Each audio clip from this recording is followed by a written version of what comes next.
What's going on, people? It is December 2nd. Thank you so much for tuning into the 113th edition of the MMA Podcast. As always, a ton to break down. UFC 181 is this coming Saturday. We have two title fights and two big divisions. We got the welterweight belt. It's going down a rematch between Johnny Hendricks and Robbie Lawler. We actually have Anthony Pettis making his long-awaited first title defense against Gilbert Melendez. It's going to be a hell of a card. We're going to break that down. We're also going to break down the week in MMA news, UFC uniforms, Yves Edwards retiring, Scott Coker saying he's going to go after Brock Lesnar, a bunch more to break down, the whole CM Punk debacle, Roy saying he won't fight GSP. Let's do it. The MMA Podcast 113.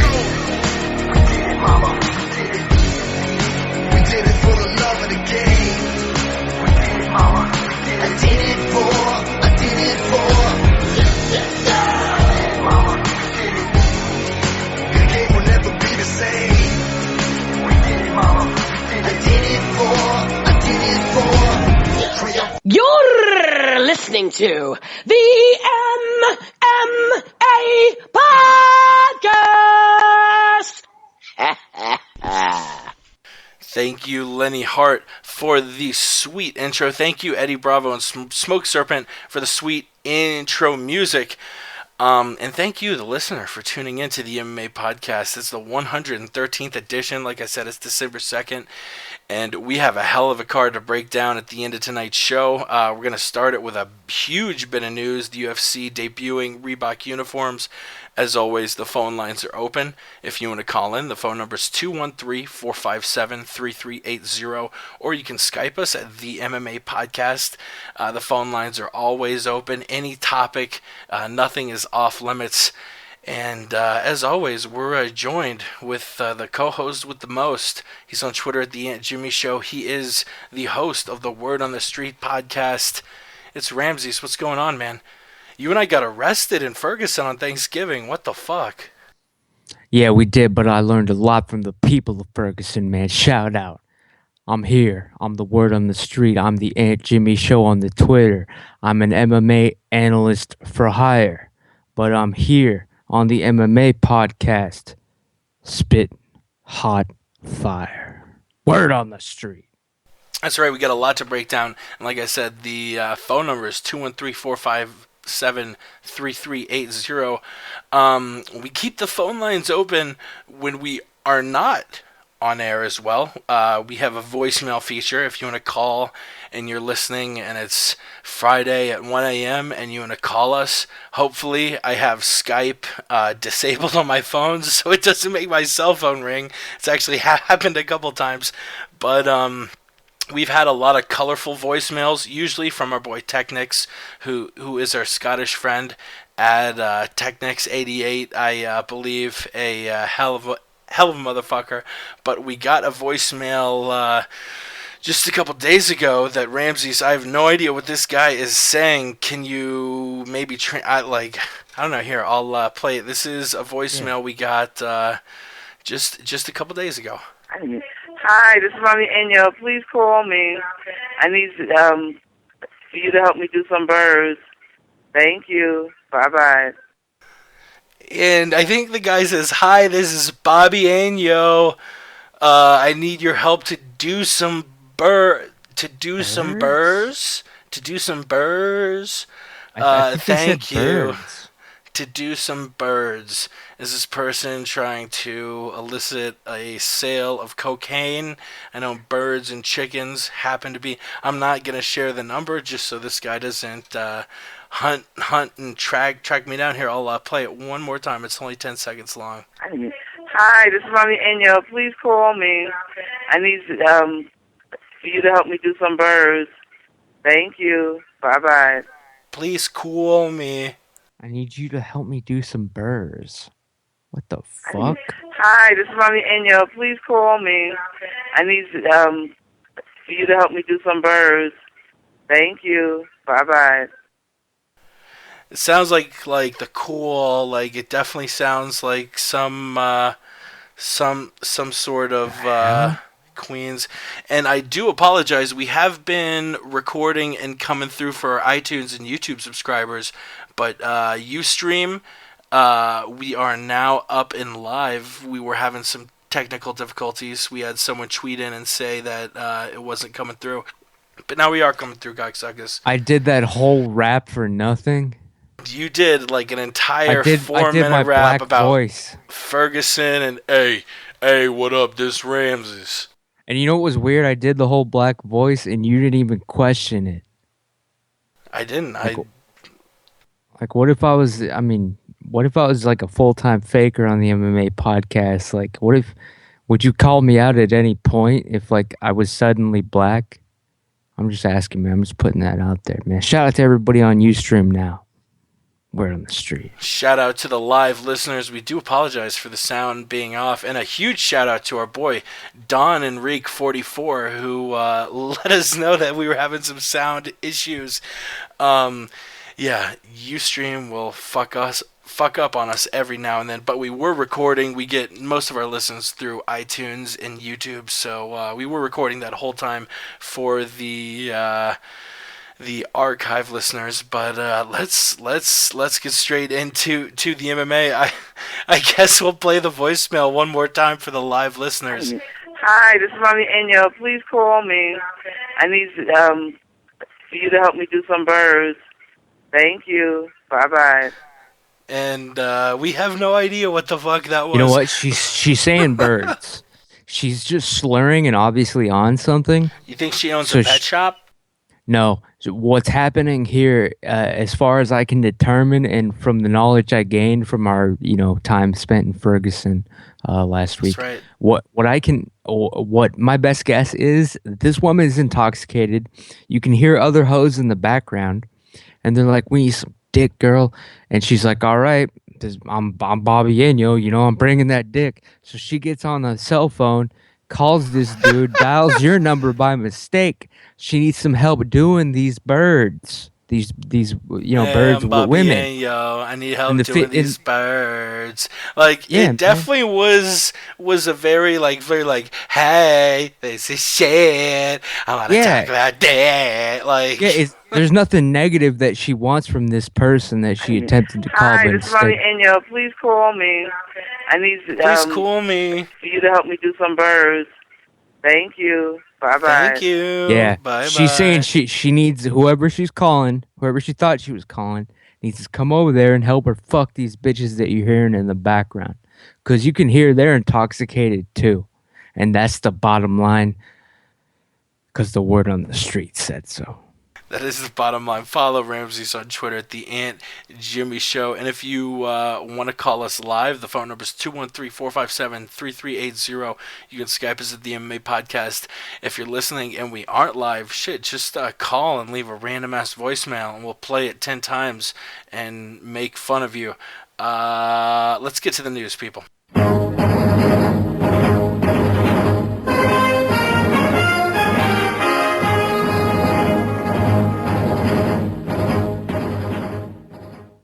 And today, the UFC made a much-rumored deal with Reebok official. The deal makes Reebok the only apparel sponsor of the UFC, and as such, athletes will no longer be able to represent their own sponsors in the cage.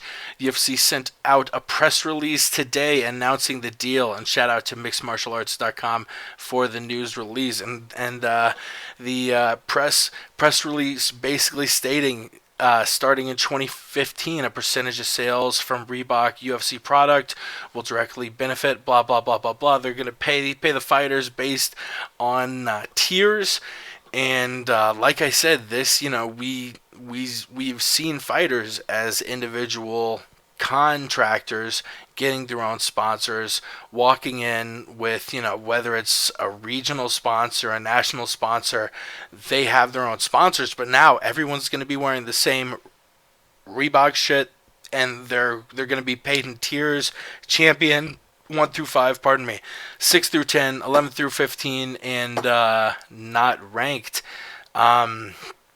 Quote, Lorenza Fertitta saying, together with Reebok, we're changing the landscape of MMA, working with another global brand, blah, blah, blah, blah, blah. We've had a lot of mixed reactions. Dana White saying the UFC won't make a dime off the Reebok deal, which I don't know if I necessarily believe that. Fighters, the champions are obviously in favor of it. Jones saying, quote, lots of cool things to come. Be sure to stay tuned and make sure you follow Reebok. Pettis saying congrats to Reebok and the UFC for the new partnership. I'm sure Johnny Hendricks is really pumped because he was the top UFC athlete who had already been a Reebok fighter, saying so excited to have Reebok and the UFC partnering to create the best gear for fighters and fans. Happy to be a part of these amazing teams. This is giant news, and we've seen a lot of positive stuff coming from, I don't want to call them parrots, but coming from the people that are going to benefit from this. And then you have people like Nate Diaz, who literally, his response to it was a meme of somebody flicking the middle finger and saying, fuck you. What are your thoughts on the UFC implementing a uniform? If you're listening live, like I said, call on 213-457-3380. Let us know what you think about the UFC having a uniform in place. But this is big news, and I'm not sure whether it's going to be a positive or a negative, to be honest. Well, it's going to be a positive, I can say that.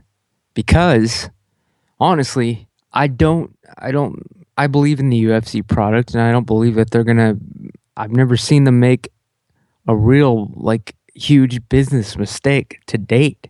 I mean, how many business mistakes can you name that Zuffa / the UFC has made to this day? Not many. Yeah, exactly. This deal, they wouldn't go in on it unless it was going to be good for them. And obviously, Dana and Lorenzo Fertitta are smart enough to realize that what's good for them is going to be whatever is also good for the fighters. Because now they know they're under the microscope. They're under the spotlight. If this were a straight-up Reebok deal with the UFC that fucked all the fighters, that would be the headline right now. But it's not. They're being smart about it. Right now, they're giving all the money over to the fighters. And of course, if you actually, I watched the whole presentation with the UFC announcing this deal with Reebok, and some interviews with Dana and Lorenzo afterwards. And they did actually kind of hint at the fact that the 100% money going to the fighters thing, that's just at the beginning of this deal. That's how it's going to start, and which is genius, of course. Like, come on, they're going to give all the money to the fighters, and it's like, it's kind of like what Time Warner does, Like, you sign up with them, and it's great because your internet and every single cable channel, Showtime, porno, you're getting it all for basically $1.99 a month. And then a year later, you're somehow paying $185 fucking dollars a month. But you know what I'm saying? But it doesn't matter by then because you believe in it, you trust in it. If you don't like it, you can leave it. I think this is a good thing. I tweeted earlier, follow me on Twitter, The Aunt Jimmy Show. Shameless plug. But like I tweeted earlier, I can't name, and I've gotten a chance to speak to many MMA fighters, UFC fighters, on and off the record. I cannot name a single one of them, even at the highest level, that has not been screwed or fucked over by a sponsor not paying them or not owning up or living up to their agreement. It's happened to every single one of them that I know of. I cannot name one person who has not been screwed or dicked around by a sponsor and not getting paid. Even Chael Sonnen, all right? Whatever this Square thing is, or what was it, the Score thing, or whatever it is, I don't know. They're not sending out any checks. It happens all the time. And that's gone now. You can make sponsor money just by being a signed UFC fighter now with this deal. You can do whatever you want outside of the octagon and outside of UFC filmed press conferences and whatnot. Anything on your own time. You can have your sponsors. You can do whatever you want to do, just like GSP, and he's a millionaire. So yeah, good thing. I believe in it. They wouldn't have done it if it was a straight up fuck you. Like, you think they would have a press conference announcing that they were fucking their fighters? No, it's a good deal. Word on the street. And to quote Deadspin, the UFC just got in bed with Reebok, and in doing so, threw out a load of its old sponsors. It's the sort of deal a grown-up company makes, and also the sort of deal that reminds you that UFC has some growing up left to do. The exclusive deal runs for 6 years for an unspecified amount of money.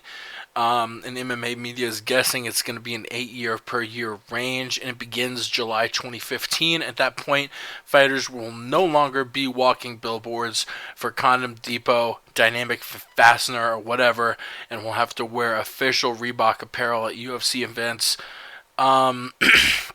You sort of broke down the implications for the sport, but straight up, do you think this is going to be good or bad for the fighters?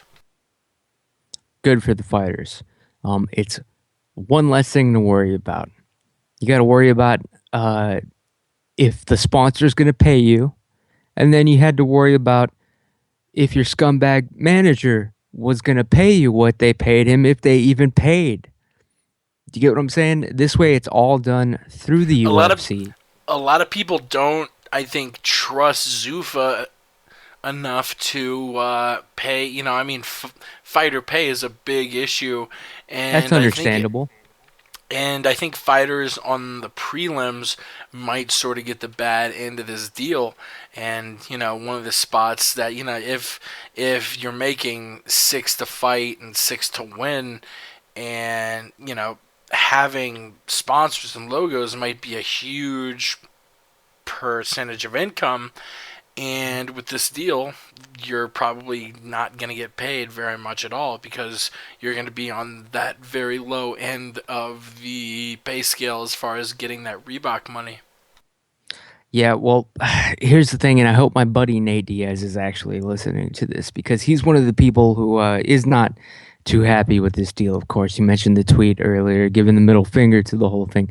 But hopefully Nate'll get paid, Nick will get paid, Gil will get paid, but what about his boy Yancy Medeiros, who isn't ranked and is really good? Is he going to get paid a fair amount? Is he going to get paid as much as he could make if he was, selling ad space on his shorts?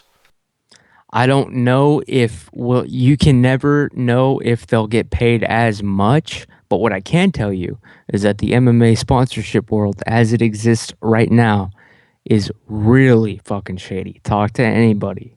Actually look into it. It's really shady. And what I do know is that dozens of sponsors have screwed fighters. Have you ever heard a fighter say that the UFC didn't pay them for fighting? Have you ever heard it?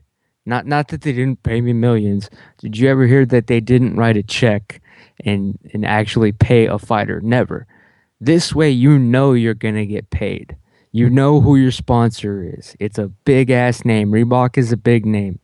Yes, I can't remember the last time I saw someone actually wearing Reebok out on the streets, but I know the name. The UFC pays. That check is gonna cash every fucking time. With sponsors today, as it was yesterday, you didn't know that. You'd have to fight for your manager. It'd be a fucking hassle all the time. Hassle is gone now. So yeah, it is a good thing, because the fighters, it's even more incentive. I don't know if you heard, if you're ranked in the top 10, you're going to make more sponsorship money. If you're a champion, they even said you're going to make the lion's share of that sponsorship money. That's almost as good as the fight bonus incentives to me. All right. Get that championship, you get this fucking $1 billion marketing deal that the Reebok has with you. They compared it to the Fox deal on that level. They said that much money is at stake. Yeah, that's the bottom line. MMA sponsors are shady. You don't know who you're dealing with. You don't know if the check's going to cash. With the UFC, you're always going to get the check, and it's always going to cash. I'll take that any day of the week. Any bank would also do the same. That's good business. It's a good thing in the end, especially if you're a successful fighter. And so I hope Nate Diaz, he's loyal to the UFC. He is. Just trust him a little bit, man. You can't keep track of your sponsors and your business dealings. You got to hire somebody to do that. But this way, it's all under the one contract.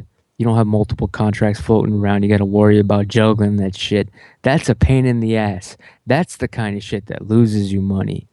Everyone's like, "Oh, you're screwing me. You're screwing me." Now I'm gonna try to cut this better deal. Blah blah. No, it's all blanketed under the umbrella of a UFC contract, and Reebok sponsorship comes with it. Who's gonna turn that down? Honestly, nobody. It's a good deal. Yeah, and the UFC saying that it's going to associate every athlete with a global brand, etc., and only time will tell what'll happen. I I do side with you. I think it will overall benefit fighters, but it'll be very interesting because sort of like the Fox deal, this is a very big step that the UFC is taking to be quote unquote mainstream.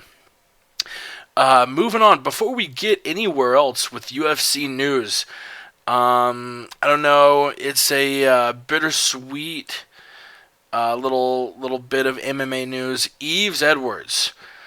He says he still loves the game, but he willingly decides not to play anymore. On Sunday, longtime MMA veteran Yves Edwards announced his retirement from fighting via his Facebook page. The 38-year-old Thug Jitsu master, who competed for 17 years and fought 66 times as a pro, wrote that he pained over the moment, but ultimately felt like it was the right time to hang up the gloves. Quote, "Fighting has been a part of my life ever since I was 17, and that makes this a hard pill to swallow. But it's time for me to end this chapter and move on to the next part of my life. So thank you again to all the people that have supported me through all this, whether it was through cheers, training, coaching, or anything else at all." He just lost that UFC Fight Night 57 on November 22nd against Akbar Ariola, who subbed him out in the first round. That was 5 straight wins where he didn't win any fights. That was kicked off at UFC 156 when he dropped a really close split decision to Ike Valley Flag. He felt he'd given the sport what he could and that he no longer wanted to detract from his accomplishments. Ramses, I know this is one of your favorite fighters, so this is, probably a bittersweet bit of news like I mentioned before. What are you thinking about your Thug Jitsu master black belt coach deciding to call it quits? Yeah, it's a tragic week, and to me, this story is very important. Yves Edwards is, without a doubt, in my top 3 favorite greatest fighters of all time list. He's easily in the top 3. Anybody can tell you. I've always been a fan of this man and supported him. A couple of years back, I don't remember the exact date. I'll have to pull it up now because I'm going to put together my memoirs and whatnot. But I went to a. I'm from Austin, Texas, which is where Yves Edwards is also from. I went to a seminar that he was given one time, and it changed my entire life. All right, I went into this seminar weighing 480 pounds. 3 weeks later, I was down to 180, and I was slamming bitches left and right, training Thug Jitsu. Do you understand? Thug Jitsu. Yves Edwards developed this fight technique, and it changed my life for the better. I started training it. I became a disciple of this man. I lived, slept, and breathed, whatever, pissed Thug Jitsu all the time, all damn day for years. And it saved me more than a few times on the streets, in professional situations as well. So sometimes you have to defend your life. It comes down to that. You have to know how to, for instance, If you're going home from a bar, you're stumbling to your car, you're looking for your keys. You just want to drive home real quick. And then, like, someone tries to mug you with a gun, you have to know how to take that gun away from him and then shoot it, and how to cover up that crime scene. That's thug jitsu. The type of shit that I was learning all damn day. I got my black belt, my first black belt in MMA, from Yves Edwards himself personally. Handed it to me. I can't even talk about the shit I had to do to get that black belt in thug jitsu because of the statute of limitations. But trust me, you have to earn it. This man fought 60 plus fights in the MMA world. Who knows how many in the UFC? In my opinion, I think he's got at least another 60 left in him. But whatever, he wants to take a break. I think he will be back, actually. But I agree. It's time. He's earned himself a vacation. I'll take him out to eat here in a couple days. He's been pretty dark. I'm sorry. I mean, like, dark as far as not answering the phone or tweets. But God bless him. I understand that too. But make no mistake, he was one of the greatest UFC and MMA fighters of all time, a journeyman, a legend, an uncrowned champion. And I also tweeted this. You can look it up. Google it. The man would have been a UFC champion, except they did not have an established weight class for what he was competing at the time. They didn't have the lightweight class yet. And otherwise, trust me, he would have defended that title once or twice at least, assuming he was having bad days. So yeah, shout out to a legend. I'm gonna miss him for now, but he was one of the greatest. So therefore, you always live forever in that sense. You go down in history. People remember you. People, Eves probably didn't even think enough. Anybody really, besides his friends and family, would be wishing him well or even recognizing or noting the fact that he retired. But this one has hurt me more than any other UFC retirement in recent history, besides Chael Sonnen, of course. But we all know that he was blackballed and screwed and stabbed in the back. That's a different situation. So hats off to Yves Edwards. I love the man. I respect the man. I look up to him. He taught me everything I know. He saved my life. And I just want to say the word on the street would not exist without you, man. Love you. Thank you. Word on the street. And we actually do have a caller. It's a familiar voice. It is our friend Davey Boy. What's going on, man? What do you think about Yves calling it quits? And we're talking about the UFC uniforms. What are your thoughts on those too? Hey, what's going on, Jake? Hey, appreciate taking the call for me, man. Ramses, what's happening, man? Word on the street, what up? God bless you, Davey, from that Guam. He's calling from Guam, people. It's probably like 100 degrees over there. What is it, like noon over there or some shit? It's 4:30 over here on a Wednesday. So yeah, it's still sunny out. Beaches are still what's that? It's still Tuesday here. What the fuck? Future. Yeah. Beaches are still crowded over here. It's the beach life over here in Guam. You son of a bitch. I know. It's I suck. But anyways, Yves Edwards, I'll start off with him first and foremost. I mean, he is a true legend of the sport. The guy fought for Bodo Dog, Strike Force, Elite XC, and obviously the UFC. The guy is a true journeyman and, a pioneer, in my opinion, of, the lightweight division when it was around. I mean, everyone knows the knockout of Josh Thompson, which was awesome. Everyone knows like his fight against KJ Noons. I know he lost, but it was still epic because it was getting hyped up, as a main event, which it was. So it lived up to his hype too. Am I disappointed that he retired? He had a long career, and Yeah. It's sad to see people go and stuff like that, and this is one of them right here. But I think the world of mixed martial arts, they're gonna lose like a true pioneer of a fighter, and I think that's something that's missing, in the UFC of now. It's not, the UFC now is not what it was like back in the day, where fighters will take fights. Fighters will fight injured, and like they'll either get like little or no money after it because, it's something they want to do. And now, since like the UFC has, I think we lost side him. to it too as well. He's spitting hot fire. Cut out a little bit, Davey. Hello? As soon as you mentioned the UFC, you dropped off real quick. Oh, my bad. No, what I was saying is like the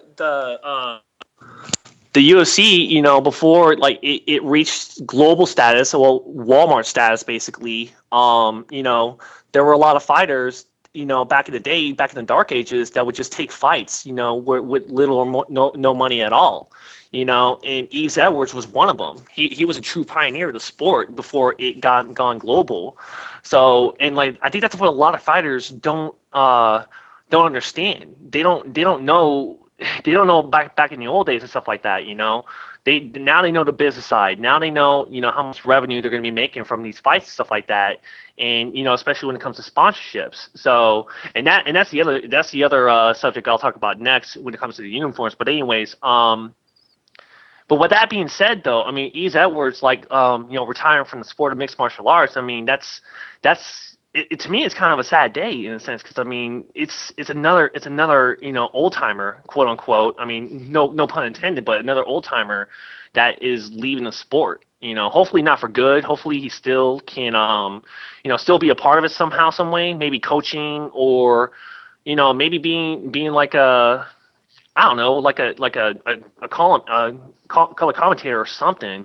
Because he's one of the true pioneers of the sport. That's how I think about that one. The uniforms, when I first saw it, I was actually kind of upset for the fighters, because like I know like a lot of people, like they hustle and grind for all these sponsorships and stuff, and then like I kept reading more reports about it, and it's actually not that big of a deal. I mean, the Underground covered this too, and they were also saying that the UFC is not getting any money from this. It's actually like a lot of them, like 20% of the royalties apparently is going to go towards the fighters and stuff. And I also think that, I mean, when they talk about the uniforms, I mean, obviously, when you say uniforms, we're thinking about like a team sport and stuff like that. And that's what mixed martial arts is not about.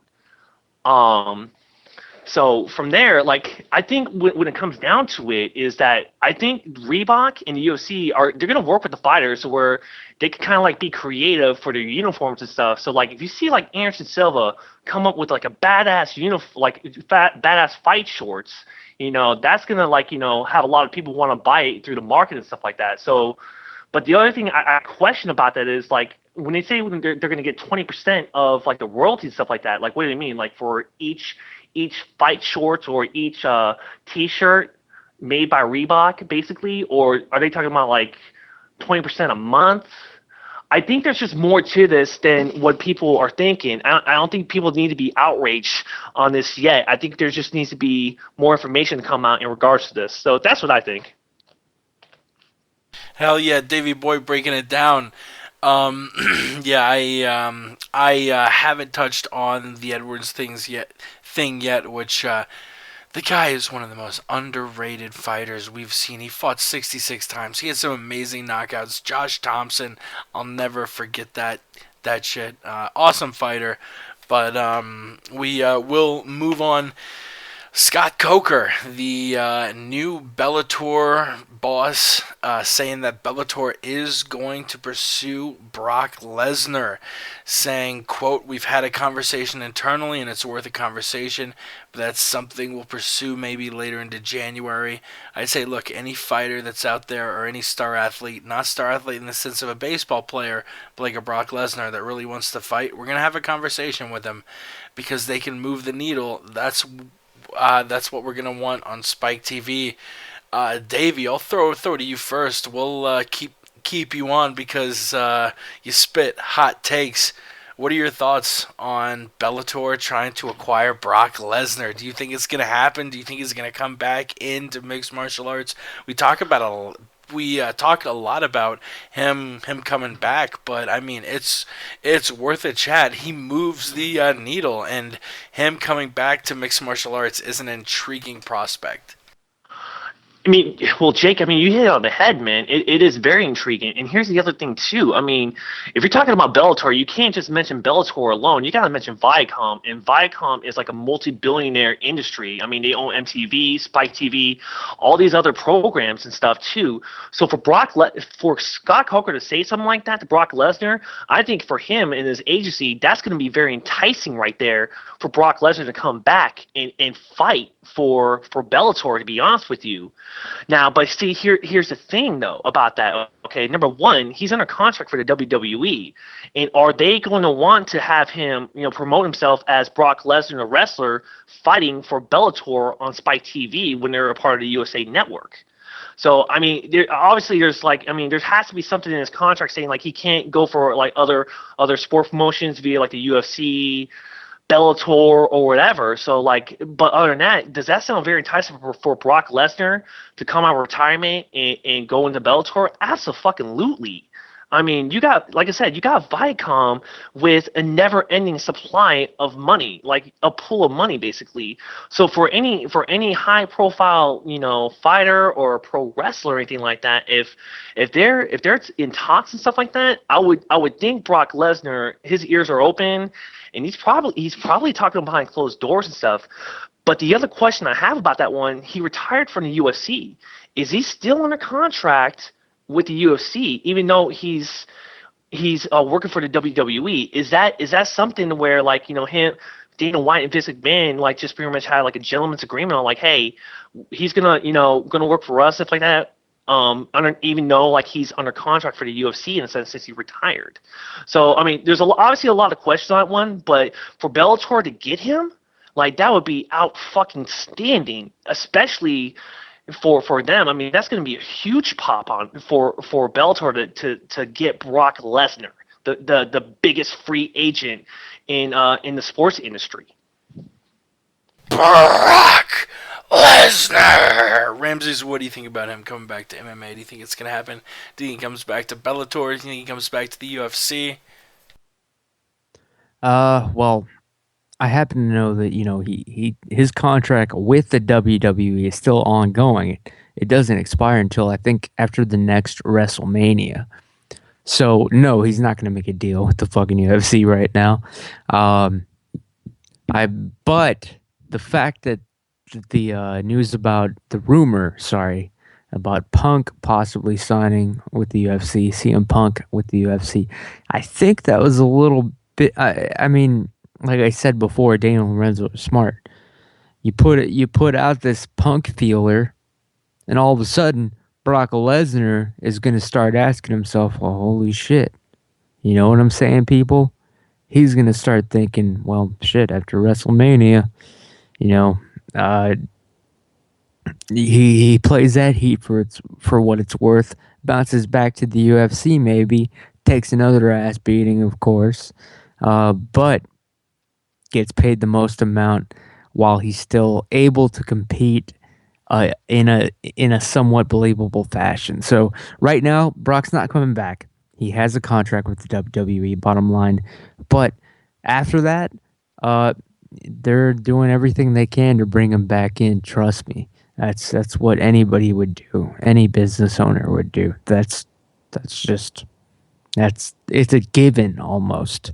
And you have nothing to lose by throwing offers at him. Shit, what's the worst he's going to do? Say no? Fuck that. But yeah, he's not coming back within. It's going to be at least probably 8 months.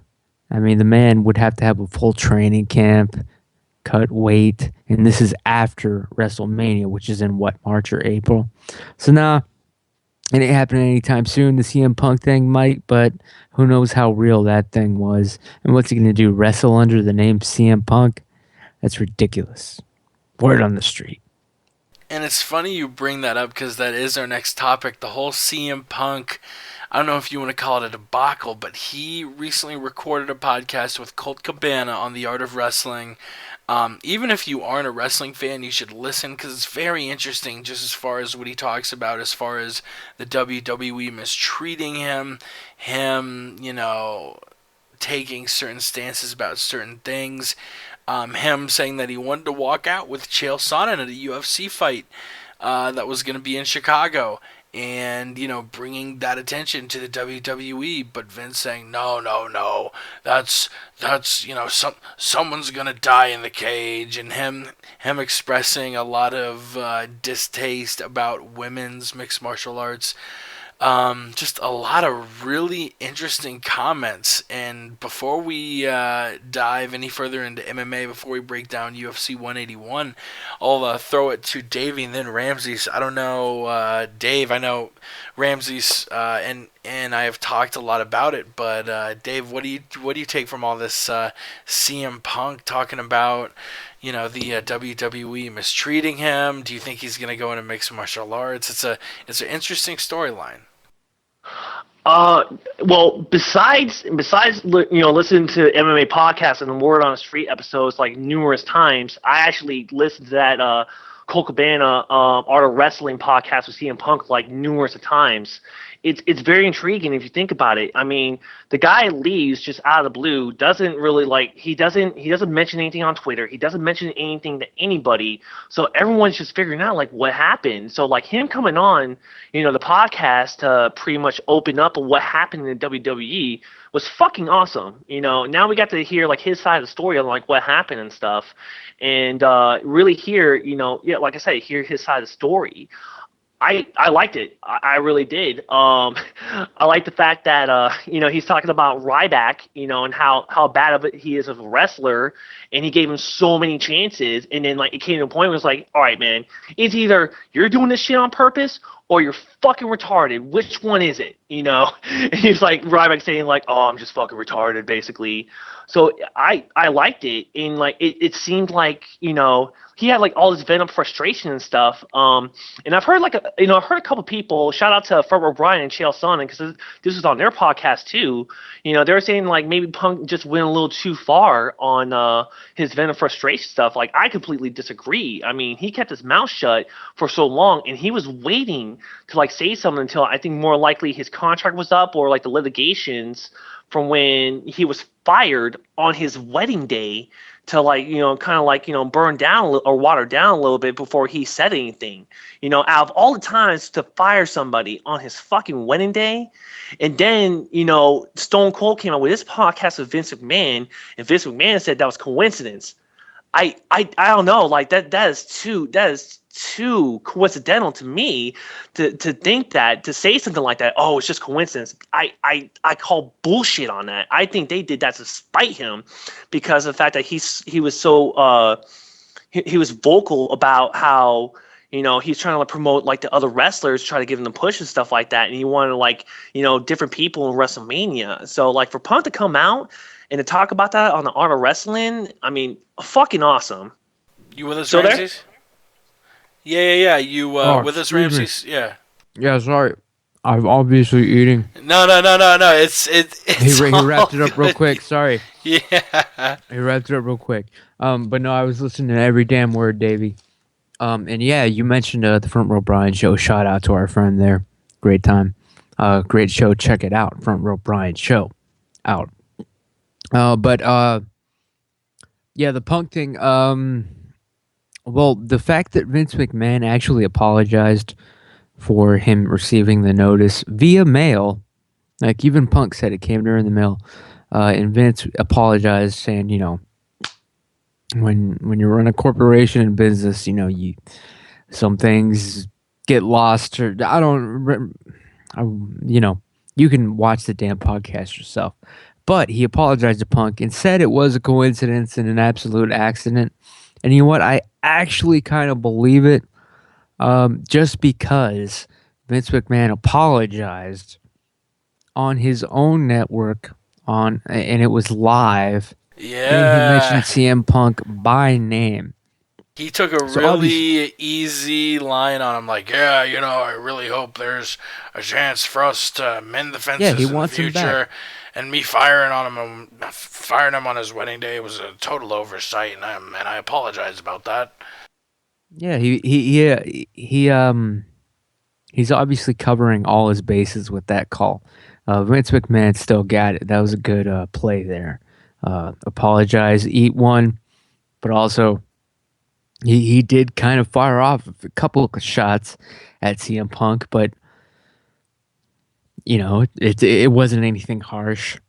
I think he's playing it pretty damn safe. We will see CM Punk back in the WWE. Obviously, he's gonna realize real fast that there's a difference between Ryback, just being a dumb lummox, and trying to sell it a little good and connecting on your face, and there's a difference between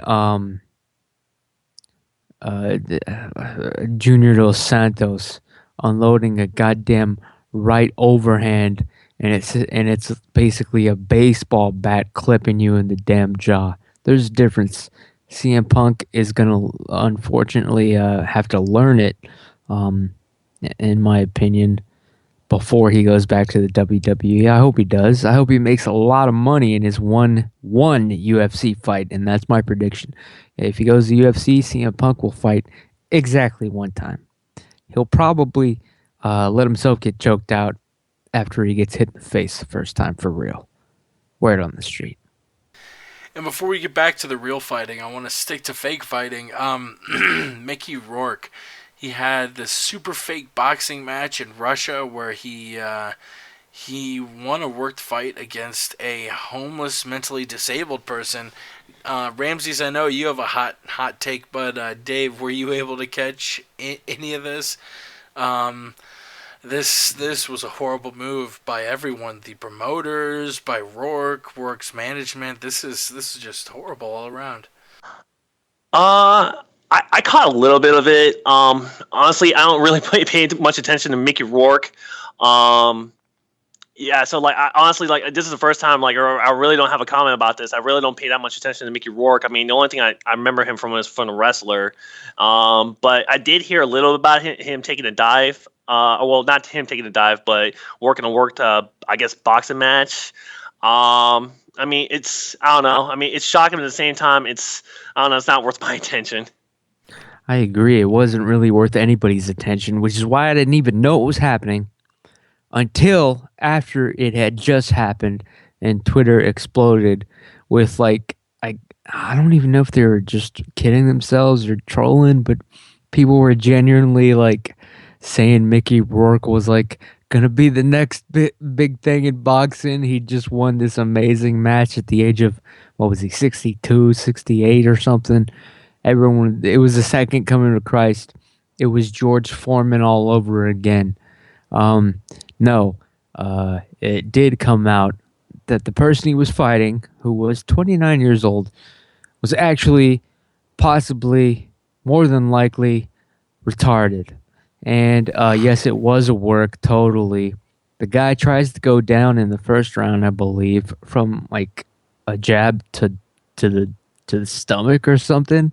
He tries to go down. He does go down, but of course the referee counts it. The audience ain't buying it. They're booing and laughing. So he's like, "Oh Christ!" He gets back up. There's some sort of brief pause because you don't want Mickey Rourke fucking having a heart attack in Moscow or wherever the fuck it was. So they give him the round two. By some miracle, this was trust me, on every level. It was a work. It was a pre-planned. Everything was predetermined. It was beyond WWE level. They at least allowed for some sort of creativity and flair. No, this was a plain dive by someone that was just there for a paycheck.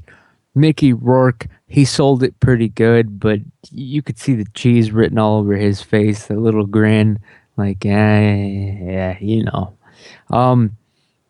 It was entertaining to watch 15 minutes later when it dropped on YouTube and skip into the end. Other than that, a lot of people got conned into actually buying this thing apparently, or on UF. I don't know. How This the fuck fight did was they get caught horrible. on buying that? Seriously. It was horrible, but the saddest part, and what I want to end with on this, is that the saddest part of the Mickey Rourke work is that some people out there actually believe that it was a legitimate fight and that Mickey Rourke is going to be a name. Some people can't even see it when it's flashing in front of their damn eyes. They can't see it work. That's the sad part. But at the same time, they're the same people buying the t-shirts and shit, so you need them. But yeah, it was a work, and next time he's gonna push it too far. And Mickey Rourke, he's on my 2015 list. When they're like, who had Mickey Rourke in 2015? I did. Word on the street. That's right. Your death list. You're damn right. 2015 Mickey Rourke. You're goddamn right. That was a fight I don't think many people were pumped for. But Tyron Woodley. Tyron Woodley. We do a segment at the beginning of every month where we talk about the fight that we're most pumped for the upcoming month. This time it's for December 2014. Let's break it down.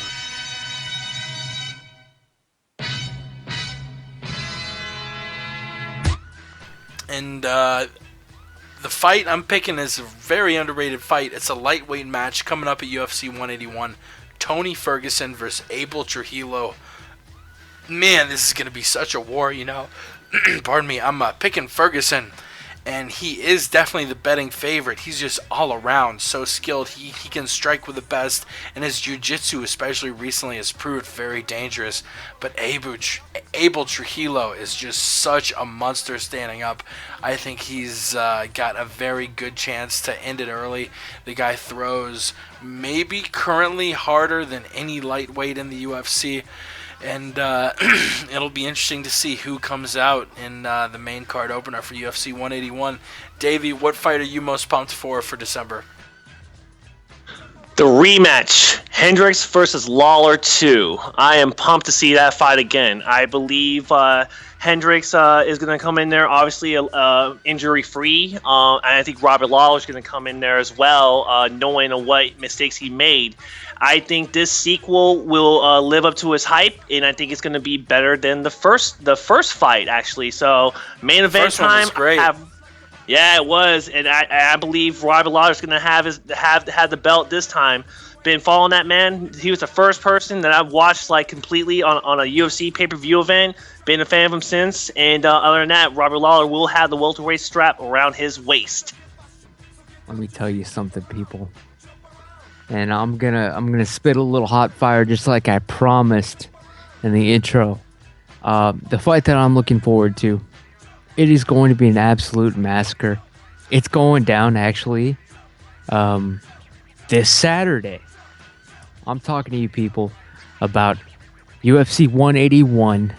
The fight that I am most pumped for is Travis Brown versus Brendan Schaub. Oof. Because Brendan Schaub. Douche chills. Exactly. I cannot stand Brendan Schaub, Big Brown.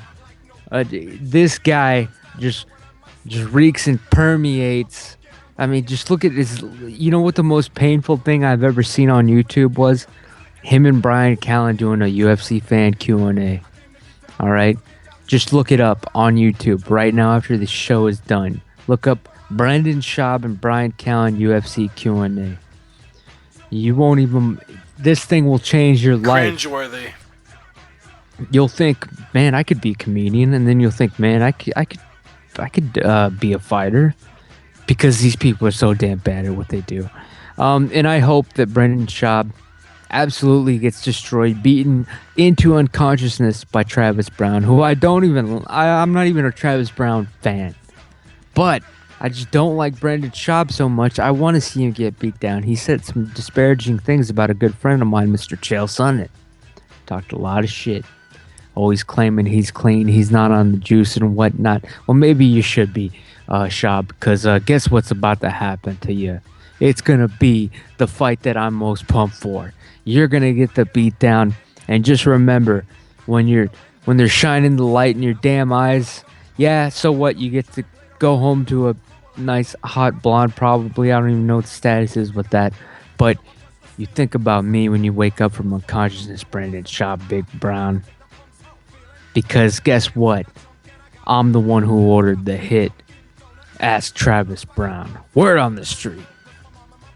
That's right, and we have a really awesome month of fights. I'm going to throw out some honorable mentions. All of us picked fights from this coming Saturday's UFC 181, but I do want to shout out, of course, the lightweight title, Pettis Melendez, and a middleweight fight between Eddie Gordon and Josh Salmon. Then a week later on Friday, December 12th, coming from the Pearl at the Palms, we're going to have Stevens Oliveira Nunes against our boy Darren Cruikshank. He was on the first episode of this show. And Yancy Medeiros taking on Joe Proctor. That'll be really fun. Then we got UFC on Fox, Dos Santos Miocic the next day. That's going to be a really fun card. JDS Miocic, RDA versus Diaz, Overeem Struve. And then, of course, a week later, December 20th, we got Machida Dalloway, Barao Gagnon, Elkins versus Hakron Diaz on the prelims. It's going to be a fun month to be a UFC fan. And those are the fights we're pumped for. Let's move on. Frankie Edgar and Connor. This is going back and forth. Frankie Edgar saying, the numbers don't lie. I do it with my fighting, not my talking. And the image attached was a fan poll the UFC did. Do you want Edgar Aldo 2, or do you want McGregor Aldo? Edgar Aldo 2 winning the fans' nod 43% to 47%. Connor tweeting back at Frankie Edgar. McGregor vs. Brandao, 1.4 million. McGregor vs. Poirier, 2.2 million. Edgar Cub, 640K. The real numbers don't lie. We've talked ad nauseum about whether you think Connor deserves the shot or not, but I'm going to pose a different question to you this week. What fight do you think is going to be more profitable for the UFC? A rematch between Frankie and Aldo that I think your mainstream, or not the mainstream, but the hardcore fans will be more into? Or Conor Mania? Do you want to see him take on the champ? I want to see Conor fight him, man. I mean, as much as Frankie probably deserves the shot more, Frankie, you already got your shot. It's Conor Mania, man. Let's do it. Davey? I think that's the whole point. I think it's about the build up. Obviously, Connor is going to fight in a main event for the featherweight strap, whether it be Frankie Edgar or Jose Aldo. I think that's the whole point. I think Edgar's going to get the nod because besides Conor McGregor, but Frankie Edgar is a company man to himself. And I think they're going to want that build-up for Conor McGregor to fight one of those two guys. And I personally believe that fight that Conor McGregor is going to get is going to be in Ireland. It's going to be in his hometown, whether or not Frankie has a strap or Jose Aldo has a strap. Because if Frankie wins, I truly believe that Jose Aldo is not going to ask for that rematch. He's just going to move up to 155 because, he's had problems, cutting down to 145. So he might go up weight. And then next thing you know, like Jose Aldo and Anthony Pettis, if he beats Melendez, will be very intriguing right there too. So other than that, though, the UFC, when it comes to how to build fights, stuff like that, I think they know what they're doing. And that's what I believe is going to happen. That's what he believes. Ramses, what do you believe? Jesus. Well, the Frankie Edgar thing surprised me, like I talked about. Don't know what the hell was up with his superhuman strength. Really, why even discuss it? Why not? Let's just do it. Let's have Frankie Edgar fight Connor, right? Let's just do it, man. Why aren't people talking about that happening? Why isn't that the goddamn topic? Why isn't that the fight? That's a bigger fight than the championship because fight. The UFC will not make that fight because they know Frankie will win that fight and take all the wind out of the sails that a Conor title shot would garner. Well, I don't know. I thought Frankie was going to get his ass whooped in this last fight, though. A lot of people did. Most people, the odds were in Frankie's favor, but most people thought We The at odds least were that heavily we were in talking. Frankie's favor, like minus 230, 260. Yeah, but we all talked and we were in agreement that he was probably going to take an ass whooping by Cub I Swanson. said Frankie was going to win. Well, then- TheMMAPodcast.com, Twitter Well- at The MMA Podcast. Well, you should be pulling for him to fight Shout Conor out to the Jake. most. Shout then. out to Jake. No, But because nobody is. No, because I know Frankie's a killer, and I want to see Conor get a title shot. And if he fights Frankie, that's going to absolutely kill his chances of getting a title shot. Conor matches up much better against Aldo than he does Frankie. And I guess what would likely happen is you would see Conor take Aldo's belt in the UFC, like, hopes Frankie just gets too old. He is getting older. He does have a lot of fights under his belt. I don't know, but right now, I think as far as the hierarchy of things, I think Edgar beats Conor.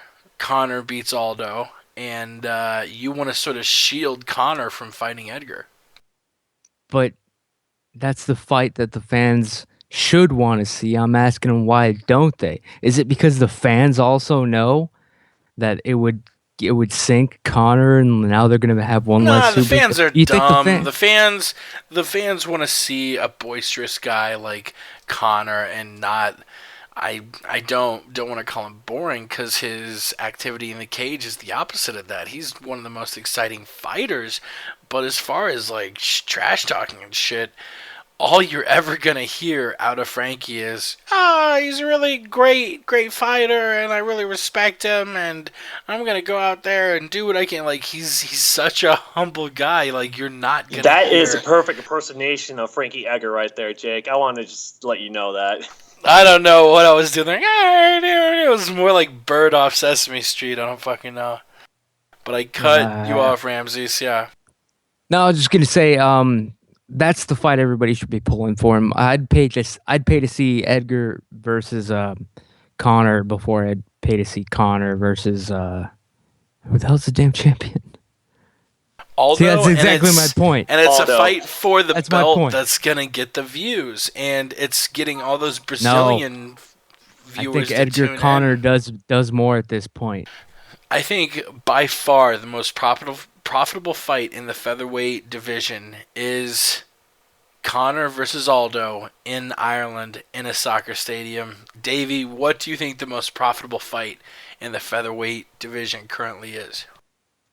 That's absolutely it. It's going to Ireland and fighting in Ireland. That's what I'm saying. Like, they know what they're doing. They do. They're gonna build it up. That's what I'm saying. I believe Frankie's gonna get that nod for the title shot and fight Aldo, hoping that it's not gonna be work number one, but also hoping that Aldo wins. And then from there, Aldo can go into enemy territory versus anybody coming to Brazil to fight any Brazilians, to include Aldo, but to come to fucking Ireland and knowing that the Irish crowd is as rowdy as the Brazilian crowd to come to enemy territory and fight. You know how that right there, like, I would say, like, that I will pay double for the pay-per-view to watch that fight, because I think, like, in 2000, I would say near the end of 2015, like, we're gonna see Aldo versus McGregor. Yeah, definitely. I guess, Ramses, unless you have anything else to chime in, speak now or forever hold your peace. We have a couple more topics to get to before UFC 181. But first, let's get to the 10 solid seconds of sports. We break down all things .MMA. McElwain from Colorado State looking like he might be headed to my Florida Gators. Your top four for the college football playoffs: Alabama, Florida State, Oregon, and TCU. Who's going to win it all? Who knows?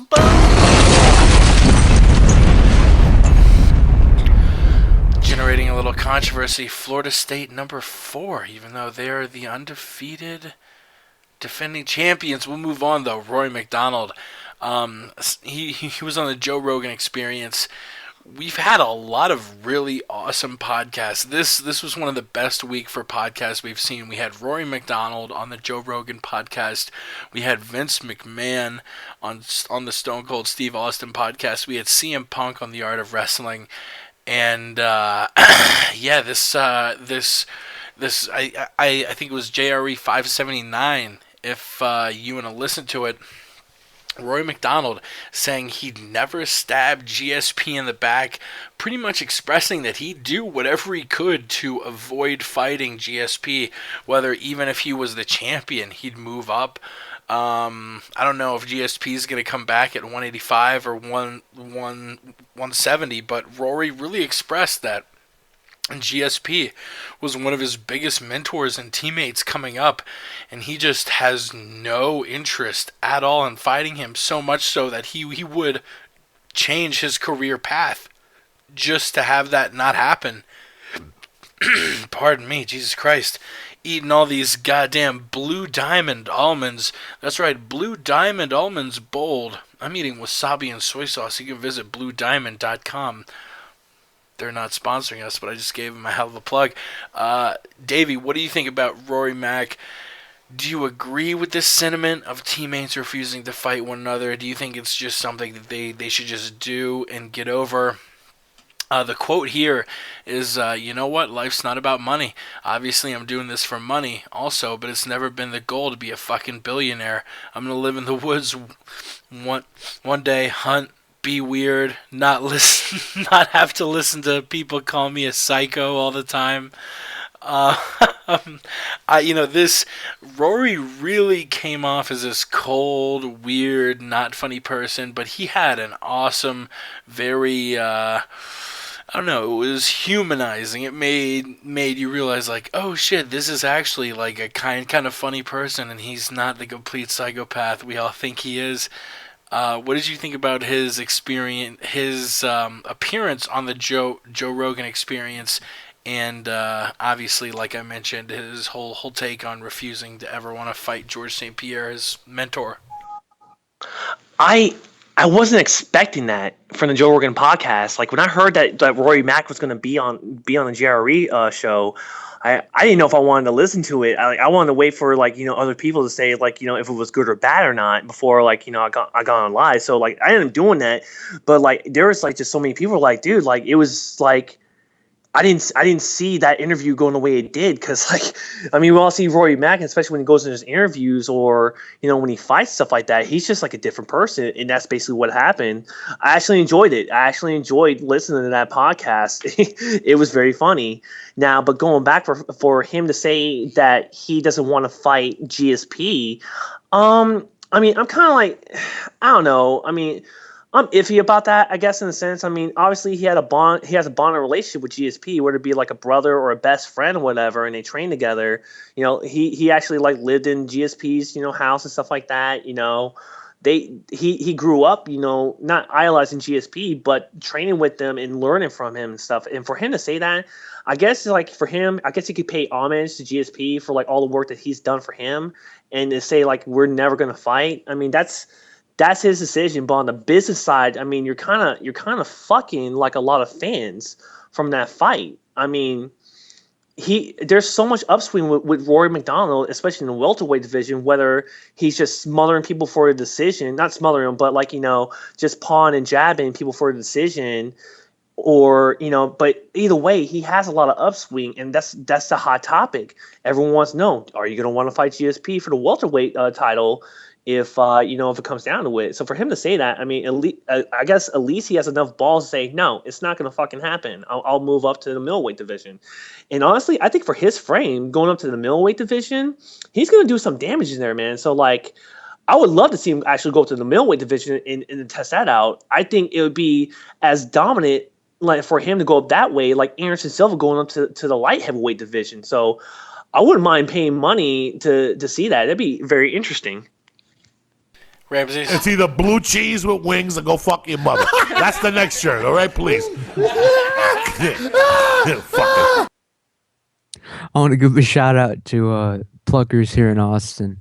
The Pluckers Wing Factory, the best wings you'll ever have. I don't care if you're even from Buffalo. This is straight up dope here. Stay black. Just spitting that hot fire. I honestly don't really have any opinion on the topic, but Davey did bring up Anderson Silva. Did you listen to Rory on the JRE? He's back. I am excited for back. Yeah, it was cool that Rory actually like opened up somewhat, if you can even call it that. He was still pretty much weird the whole time. What did we really learn from it? I don't think there was much. He didn't give up too much. He don't give a fuck. I mean, like, what did he actually break? Can you name a damn thing? He already told us he wasn't going to fight George. I think I don't Which is know. all This anybody is cares about. if there's any time to say he'd be open to it, it's now, because this is like his entire career. Every time he's been asked, "Will you fight George?" his stock is under GSP. I'd argue currently his stock is above GSP's. If GSP came back right now, I think most fans would argue that you should give Rory a title shot, not George.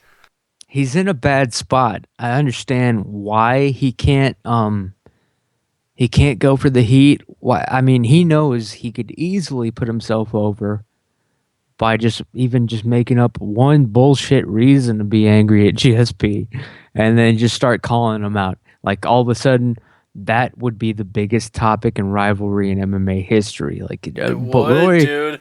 Imagine Rory if doesn't some know he can put heat himself. got under it. Oh my god! Like, He doesn't know, It though. would be as epic as the potential Faber versus Dillashaw match, which I really hope happens and gets some heat. Yeah, but he's not. It's not that he's not smart enough. He's not in a position to put himself over because he's not, broke for one. He's making money. He's almost afraid of that belt, in my opinion. And exactly addressing what you're saying. That's a good point, man. Is his quote I said before, you know what, life's not about money. Obviously, I'm doing this for money, but it's never my goal to be a fucking billionaire. I'm going to live in the woods one day, hunt, be weird, and not have to listen to people call me a psycho all the time. He directly addressed that, saying, like, yeah, I know it'd make a lot of money, but I don't give a shit. Yeah, well, yeah. When you're eating good and you have money, that's real easy to fucking say. Well, you can't. Yep, that's fucking right. I'm just saying, if he can't make rent, guess what? All of a sudden, GSP's an asshole. That's the word on the streets of Canada, all right? I don't know if I've ever used this Joey Diaz drop, but I think it's gonna be one of my fucking favorites. Do it again. Him just barking, "What do you care?" Well, you can't. Well, you can't. When somebody's just rambling. Well, you can't. What the fuck, dog? Cocksucker. That's right. Yeah, Well, man. Roy can't put himself over. If he did it, he would easily triple whatever the hell's sitting in his bank account. I mean, this is the fight that the fans want to ultimately see deep down in their hearts. They want to see Rory fight GSP. But if you wait till one of them has an actual belt on the line, guess what? More money. So, yeah, for right now, keep it on hold. That's what GSP's doing. Shit, they maybe even plan this whole fucking thing out. It'll be a work, but everyone will pay to see it. Tony Montana doesn't like Colombians. I don't like fucking butane. that's right. Yeah. And we'll move on. One last bit of news. If you do want to call in really quick, it's 213-457-3380. We're having a little technical issues before, but I think the phone lines are open. Lauzon Iaquinta set for UFC 183. Joe Lauzon, one of the UFC's most experienced lightweights, and Al Iaquinta, one of the rising young lightweights. UFC 183 going down January 31st. Going to be co-headlined by our boy Kelvin Gastelum fighting Tyron Woodley. I think Iaquinta mauls this guy. Joe, I think, is a good fighter, but this is not a good matchup for him. Al, I think, is easily a top 10 lightweight, and I think he finishes the fight in the first round. What are you thinking, though, Davey boy? David boy. Well, you can't. I like the fight. I like the fight. And like I could hear a lot of people saying the same thing too about Ali Quinta, just pretty much running through Joe Lauzon. But like, how many times have we like really like counted Joe Lauzon out and he's pulled it out? You know, I mean the Jim Miller fight. You know, we saw him get his ass whipped in the first round, survive it, and almost win. You know, that fight. So I think I think if anything, I mean, a lot of people are going to say like his age is coming up to him, injuries or whatever. But I think Joe Lozon's a smart fighter. He knows where his strengths are and his weaknesses are. I think his stand up is underrated, and a lot of people don't give him credit for that. Honestly, but at the same notion, I mean, Al Iaquinta coming up, I mean, he's a young fighter and he's hungry and he wants to get a big name fighter, to move himself up the ladder. He just finished Ross Pearson, which is he's a good name, but for Joe Lozon, that's a very excellent name. I mean, if anything, Joe Lozon in a sense would be like a gatekeeper in a sense for Al Iaquinta to move up into the ranks. It's the same thing with Kelvin Gastelum when he fought Ellenberger. That was a big name, and now Gastelum's going up to fight Tyron Woodley, which is a huge test. But at the same time, I still believe Gastelum's going to pull off the win. But anyways, it's the same notion for Al Iaquinta. I'm sorry for the delay there, guys. I'll edit it out. I just noticed. Yeah, sorry. Sorry, I just noticed my good friend, my hero, my brother from another mother, if you will, Mr. Chael Sonnen himself, just sent me a tweet, and I just had to reply. Nothing but good things, people. Yeah. Yeah, I'm looking now. Chael tweeting at the Ian Jimmy Show. One thing you learn about this lifestyle: it's easier to get in than to get out. You're my friend for life. Wow, that's an awesome shout out from the all-time champ. Definitely, man. Yeah, good shit, man. Yeah, actually, it was a little weird. A little backstory here. I'll break it on the MMA podcast for you. Break it down. Yeah, like when we started the podcast, I noticed that Chael tweeted out that his podcast tomorrow on podcast1.com. Check it out. Actually, it's today, officially, technically, in a few hours. Go to podcast1.com, download his new episode with Michael Bisping, who was the guest. And if you haven't heard the prior episodes, literally all of them are really good. Nate Diaz, GSP, good old JR, our boy FRB, and Phil Baroni. He's had a lot of good guests and a lot of fun shows. Definitely, man. They're all good people, man. Genius Jacques Vallée. Exactly. Yeah, that's... Damn, the UFO episode and whatnot, that was some crazy ass shit. That was really good. I didn't see that coming. I didn't see it coming. But we should have known it was coming because he did bring up UFOs and he talked Bigfoot on the Rogan podcast, which was cool, man. A bit of DB Cooper. Oh yeah, that story too. But like the problem with like stealing that money, if DB Cooper did, well, he did steal the money and parachute off of passenger jet into Oregon or Washington, the forest there, the dense forest. The theory that I've heard, and it's plausible to me, is he never made it out of there because he was eaten by a Bigfoot, right? That's what I heard. That's where Bigfoot lives. That's where DB Cooper died.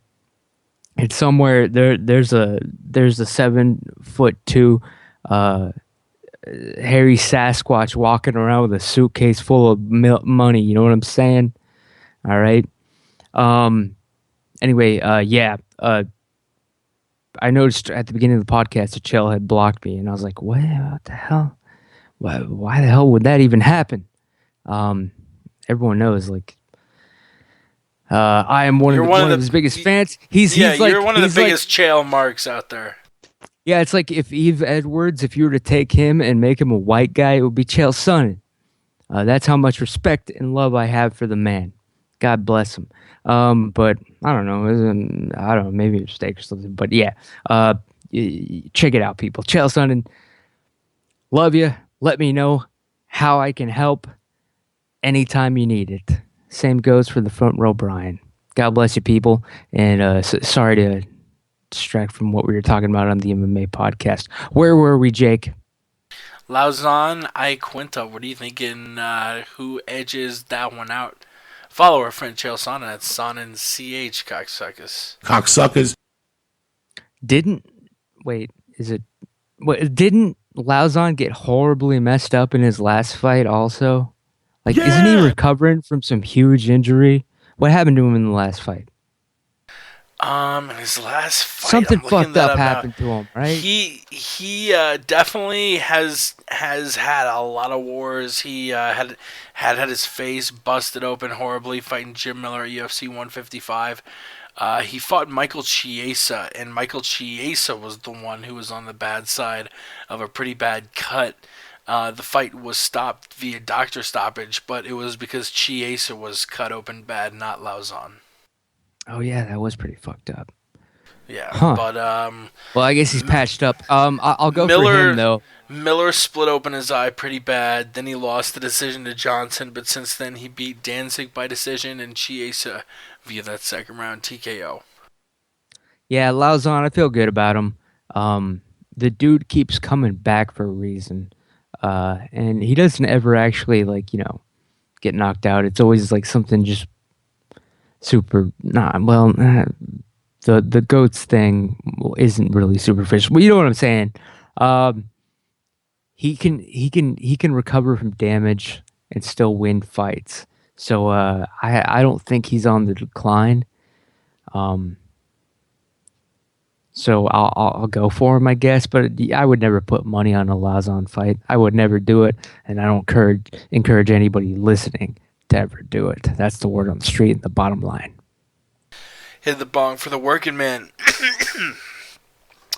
Ramses, I guess if you don't have a fight tip for us, let's get straight to UFC 181. That's our final topic of the night.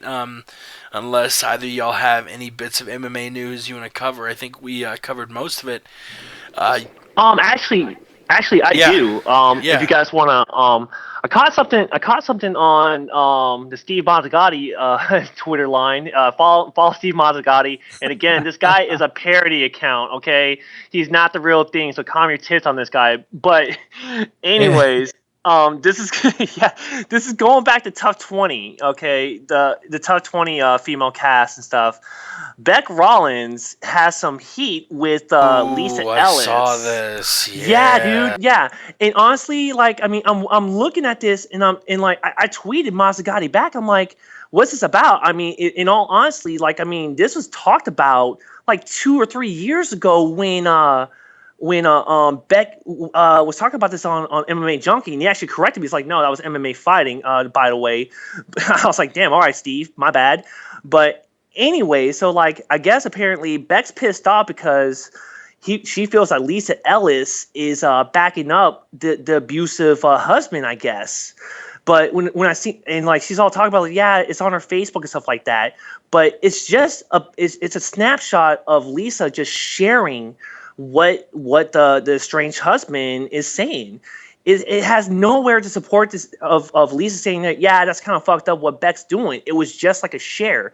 Like, hey, this is what this guy's saying. And now Beck Hyatt is on this rampage saying you are you're supporting an abusive guy and stuff like that or whatever. Sharing something is kind of being everyone I wouldn't share something I disagreed with. I don't know. That's like a retweet that someone retweets. Like Angela Pagano, for instance, she just says all this off the wall shit, and I've seen so many retweets from other people. To me, it's the same thing. Like a retweet and a share are the same thing, in my opinion. Unless you quote the tweet agreeing with the person, then you're fucked up. Well, what if something is so fucked up you gotta retweet it though, and somebody doesn't know the difference? I've done that before. Well, I mean, this guy, whoever he is, I don't even know the guy's name. I know he's an MMA fighter, but he's not well known or anything like that. He's finally breaking his silence. Reluctantly, I will say this. I mean, it's kind of Beck Hyatt's defense. Reluctantly, Lisa Ellis being a part of the cast of Tough 20, knowing the fact that all of them hate each other, basically, her to share.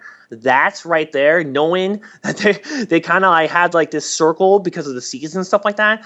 I don't know. That's kind of suspect, but I don't know.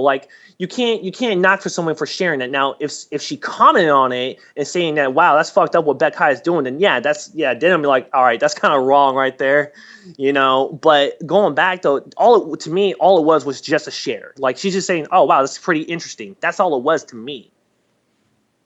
Yeah, and we don't know her, I guess, her prerogative. It's all social media BS, but I don't know. This is the kind of shit you get when you do an all woman tough, people. You get social media drama. Hmm. And this, Yeah, I but don't. that's my only topic. Was that right there? Well, how do you pronounce her last name? Angela Magana or Magana? What? Magina? I don't know. Magina? That Well, chick's yeah, going crazy on the Twitter, she man. is, but she's getting a pass like more than anyone else would because she doesn't have that much heat behind her. But this shtick is gaining heat. This is her gimmick now. But she went a little too far earlier tonight, a couple hours ago.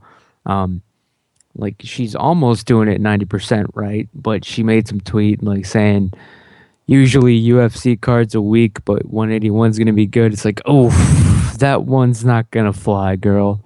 Good job. Now you're gonna hear from Matt on that one. Yeah, I would check right now if I could, but I'm guessing that probably already got pulled. If not, it should be pulled immediately. Angela, love you to death. Get on the show. Any one of our shows, it doesn't matter. Because we do want to hear from you. You do sound like you're at least willing to spit the hot fire for some real talk and give us the actual word on the street with honesty, which is rare these days. So yeah, I'm loving it so far. I hope they don't cut her. This is her gimmick and it's working. Yeah, I mean, I'm not hating on it. I don't get the humor, but it's whatever. Like she's talking enough shit to make Misha Tate pissed at her. So do your fucking thing. Yeah, I've heard she's turned down some profile podcast appearances. I won't blow anyone's spot up, but yeah, who the fuck knows? But let's dive in. UFC 181. It's gonna be this Saturday, December 6th, in Las Vegas in the Mandalay Bay Event Center. As always, let's start breaking down the prelims. The first two fights, it's gonna be on the UFC Fight Pass. Starting, I believe, at I don't have the time in front of me. Look it up on UFC.com if you want to find the times, people. A featherweight fight between Alex White, where he's the minus 135 favorite over Clay Collard. Sergio Pettis, also a pretty big favorite over Matt Hobar at bantamweight.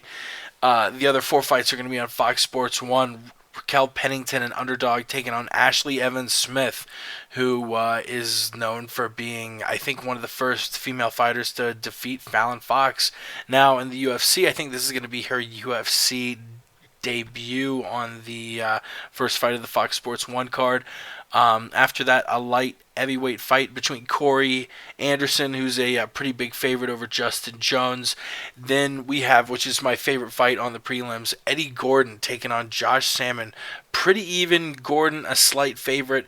Both of these guys standouts on their respective tough seasons. Gordon winning tough 19 and Josh Salmon being one of the better fighters on tough 17. The one that Gastelum won. And the main fight of the prelims on Fox Sports 1, Uriah Faber, going to be a heavy favorite, minus 450 against Francisco Rivera. Davey, I'll pass to you first. What fights stand out here? Do you think any upsets are going to take place? I really don't think Rivera has a chance against Faber. But I'm really looking forward to Truck Gordon taking on Josh Salmon, like I mentioned. I mean, Sergio Pettis always catches my eye. I mean, unfortunately, because he's a brother of Anthony Pettis. So, I'm definitely gonna watch that fight and see how he does. And plus, I mean, coming from Rufus's camp, even though like they're going through that heat and stuff like that, but regardless, I mean, that is still an awesome camp, whether you like it or not. I mean, those guys come out with champions. I mean, look at Ben Askren, Bellator welterweight champion, and now he's a 1MC welterweight champion. And obviously, Anthony Pettis. So for Sergio Pettis to come out, I mean, that one catches my eye. Caught this on the underground. The Josh Salmon story. I mean, if you haven't heard the story or the article and stuff like that, you need to go on the underground. Yeah, it's a crazy story, man. Yeah, it's kind of fucked up. I mean, his I guess like his personal life and stuff like that. Losing his girlfriend and then like losing another family member. But for him to come back, in the fight, Eddie Gordon. who actually is following me on Twitter, and I'm not gonna try to try to say that he's gonna get destroyed or anything like that. I think that's gonna be a good fight. That one's compelling to me actually, and that one like will catch my eye because with everything going with Josh Salmon, I mean he still to me is an awesome fighter. I love the fact that like when he was fighting to get in the house and he had that guy, he had the backmount the guy and he's screaming, "Are you guys ready?" For the crowd, stuff like that. That actually kind of caught my eye. So I like Josh Salmon. I think it's gonna be a good fight. Ashley Evan Smith against Raquel Pennington. So Raquel Pennington goes from supposed to be fighting the preacher's daughter to now fighting another fighter who knocked out a man. Okay, I'm just gonna say it like that. Fallon Fox fought in an intergender match and knocked out a man. Okay, I do not see Raquel Pennington coming out with the win on this one. I still got Raquel Pennington losing that fight, unfortunately. Uriah Faber, I like Uriah Faber, but I said this on the podcast before, and I'm going to say it again. Uriah Faber is now the Rich Franklin of the UFC. He was champion and stuff. He's the American poster boy for the UFC. He's a filler, unfortunately. I'm going to say it. The guy's a filler.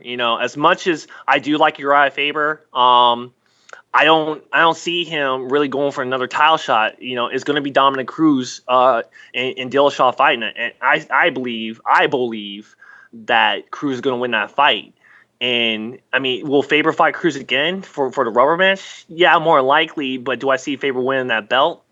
I don't think so. But Faber fighting that fight, I mean, it catches my eye. But at the same time, I mean, if Rivera wins, I'm going to be shocked. I'll just put you that way. But that's how I feel about like the five past prelims and the prelims themselves. Well, UFC 181, I will be purchasing it. All right, people, I'm gonna buy it on pay-per-view. Saturday, December 6th. Hendricks versus Lawler rematch, whatever. We'll get to that in a second. But the Truck Gordon versus Salmon fight, I do have to say I believe that Eddie will have run over Josh Salmon, who I'm actually a fan of. As everybody who's listened to my show knows, I followed Tough 17. Josh Salmon was a good guy, got farmed, but he had his I think he had some nagging injuries that came out. I've talked to enough people. And then of course adding this, Davey mentioned it, the personal tragedies in his life, which it would cancel more than a few people. Dude, if you went through that shit. It's a super rough story. Apparently he was like texting his fiance or girlfriend of a long time, and he's texting her back and forth, and literally like ambulances showed up to her car like a few minutes after she texted him. So it was probably one of those texting and driving things. Folks, if you're listening to the show, do not text and drive. And you've just got to feel so sorry for Salmon, who has been very candid and admitted that he feels guilty for being a part of that huge tragedy. Yeah, definitely. If you're crazy, if you can't even give it to at least give it the stoplight until you check your stupid You're fucking moving a phone. giant piece of metal 80 miles an hour. Pay attention, people. Yeah, It's not walking and texting when you bump into somebody. You're in a fucking car. Yep, you're in basically a missile. You're going to the average look down and text. By the time you look down at your phone, just briefly glancing at it while you're driving 50 or 60 miles an hour, whatever. By the time you look down and up, you've literally gone at least 50 to 100 yards. Yeah. Just not even knowing, not even looking. And would you ever do that in real life if you were just walking around? It is dumb. Don't ever do it. Don't ever drink and drive, of course. But texting and driving, guess what? It's the new drinking and driving. A lot of people get fucked up causing stupid accidents, People talking on their phone even. Don't do it. I don't take phone calls while I'm driving. I don't fucking do it. Why? Because I know I can't. Shit, I know if I'm talking on the phone, I'm not going to be paying. Instead of paying 100% attention to the road, I'm going to be paying at best 80, 90%. Who are you stupid enough to take that chance, those odds with your life? And if you don't care about your own life, you could hurt somebody. You could kill somebody. Always remember that. And but no, Josh Salmon, man. I don't know how he's coming back from this, but he's getting back in the octagon. He's gonna fight. Unfortunately, they're throwing him a tough motherfucker. Eddie Gordon is no goddamn joke. The truck is for real. Of course, Salmon. That's true. Salmon does. We didn't get to see it enough on Tough. He does knock people out, though. He fucking knocks people out. More actually at a higher rate than Eddie Gordon, 70% to 40. Hot stats. UFC.com, people, check it out. And but yeah, Josh Salmon. Maybe he's got the anger, the rage. It plays out in the octagon. I hope it's all gonna matter. It's coming down to where his headspace is at right now, and hopefully he's in a good place. I will celebrate either of these gentlemen winning, but I don't want to see Josh get so seriously hurt here. This is one of those, I'm hoping he wins. I don't know. I can't call it. But I know for a fact I don't want to see him get hurt. That's it. Yeah, and we'll move from the prelims to the main card. Let's start with the first three, and then we'll break down the lightweight and welterweight championships on their own. Your first three fights, we got a lightweight fight, Tony Ferguson taking on Abel Trujillo, and what I think is one of the most underrated matches of 2014. This is going to be such a fun fight. Like I broke it down in the fights I'm pumped for, Ferguson is all around so skilled on the ground, has turned into such a technician, and Abel probably throws harder than any 155 pounder in the world. And then you have two heavyweight matches.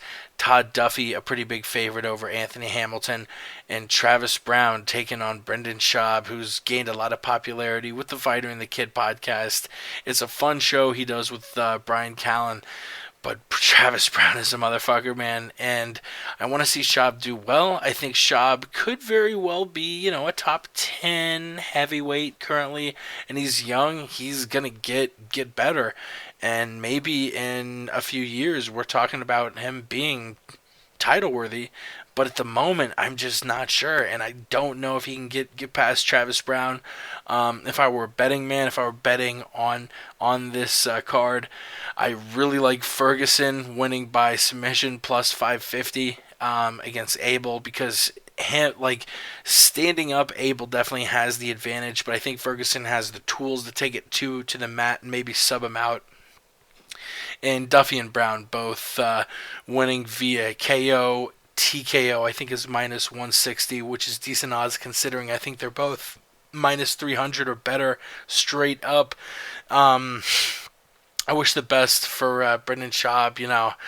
The guy seems nice enough. I sort of quoted Ramses' tweet earlier saying about the douche chills, but it's every fight on the main card straight up is minus 200 or greater as far as the betting lines. So we have a lot of one-sided fights according to Vegas, and I'm picking the three favorites: Ferguson, Duffy, and Brown here. Who are you taking, Davey? Tony Ferguson against Abel Trujillo. I like both. I like both the fighters. But I had Ferguson in this one. I don't know if anyone recalls, Abel Trujillo fought Khabib, and Khabib's ground game. Ferguson's gonna burn it down. Get it? Yeah, basically. Khabib. I mean, but Abel fought Khabib, and his ground game or slash wrestling skills defense wasn't that great, and I think Ferguson's gonna. Yeah, I think he's gonna sub him. But in a sense, I think Tony Ferguson, he has great stand up. He might take it to, or he might stand and bang with them. I think that'd be a mistake I mean, because Jamie Varner has some awesome stand-up to himself, and he got knocked out by Abel Trujillo. Like, I don't know if you guys recall a guy by the name of Drew McFedries back in the day, fought for Militich, but that's who I see in Abel Trujillo. He has Drew McFedries stand-up, basically. If you guys don't know who I'm talking about, go on Fight Pass, type in his name. The guy has killer stand-up too. But I see Tony Ferguson winning. I see him going to take him down and do a slick sub on him. Schaub against Travis Brown. I want to like Brendan Schaub, but at the same time though, he just says some douchebag stuff, man. Like, I know he's cool. Like, I mean, I like him when he goes on the Joe Rogan podcast. But what I didn't like is when I saw him, roll on Metamoris, and he didn't engage or anything like that. And then his post fight, I guess if you want to call it that, he was basically saying like, hey, I got another job, so like I didn't want him to break my ankle. You're going into a fucking event for a jiu-jitsu match. What the fuck do you think was going to happen? The only way you can win is by submission. That's what I'm saying. So like, why the fuck did you do that then? Why did you do that? That was a complete douchebag move right there. Like, seriously, you just fucked, the owner on that one, hyping you up for this fucking match, and you don't perform. I mean, if I would be Dana White, like, I'd be pissed for the owner of Metamoris for him, But at the same event, though, I mean, besides that, I mean, Brandon Schaub is a good fighter, but I hear him talking, on a Joe Rogan podcast about Travis Brown, moving camps and stuff like that, and making it seem like he doesn't have a chance. And granted, like he moved to go to Edmund's camp, Ronda Rousey's camp, to box with Edmund, and I'm kind of suspect on that too as myself. I mean, you saw the performance of Jake Ellenberger against Gastelum, so that stand up didn't work that well. So I don't know. I really don't know how to predict this one, but obviously it's going to be a good fight. Whoever wins, like, I don't know, it could be like an Arlovsky fight, and just go straight to decision. Sorry, rambling on. Who was the last person again? Who was the last fight that you were talking about, Jake? Schaub and Brown, Duffy and Hamilton. No. Who was that? Todd Duffy and Anthony Hamilton. Oh, yeah, okay, yeah, I'm glad I forgot about them. Like, who the fuck is Anthony Hamilton and Todd Duffy? You had an awesome knockout, fast knockout. Too bad it wasn't for the world record. But other than that, though, like, I think that's the only reason why Duffy's on the main card is because, like, what he did, his fastest knockout in heavyweight, UFC heavyweight history. But other than that, like, who really is Todd Duffy? That's it. Damn. I'll tell you who Todd Duffy is, son. He was a co-star in the movie Never Back Down 2. The Beatdown. Oh my gosh. Oh man, I need to release it already. I have a review, a bashing review of Never Back Down 2 that I was meaning to release on YouTube, except it's as long as the movie itself. It would get taken down because it's just the clips of Never Back Down 2 playing, and I make fun of every point of ridiculousness. But anyway, Todd Duffy. My God, I think I'd rather watch Schaub try to roll against a Metamoris 1 like 40 times than to watch that movie. No, it's beautiful. Like it's one of those laugh your ass off MMA movies. It beats Supreme Champion starring Stephan Bonner. But anyway, yeah, I agree, man. To the casual fans that are new, Todd Duffy is a who gives a fuck. Who the hell is he? It don't matter. He's a has-been, if you even knew he was. But you know what? I'll go for him on this one. Just for the sole reason that if you go to the UFC.com website and click on the UFC 181 card and click on the Duffy versus Hamilton bout, they don't have a picture of Todd Duffy, even though he's been fighting in the UFC for at least 10 years. No fucking way. What they have is a faded out figure, and I just tweeted it. You can look. Of Brian Ebersol. It's a Brian Ebersol, yes. And that's why I am taking Todd Duffy in this fucking fight, people. He also has 100% KO rate. That's right. and I'm out. Hell yeah, and man, we have a hell of a main and co-main event. We have championships from two of the most stacked divisions in the UFC on UFC 181's docket.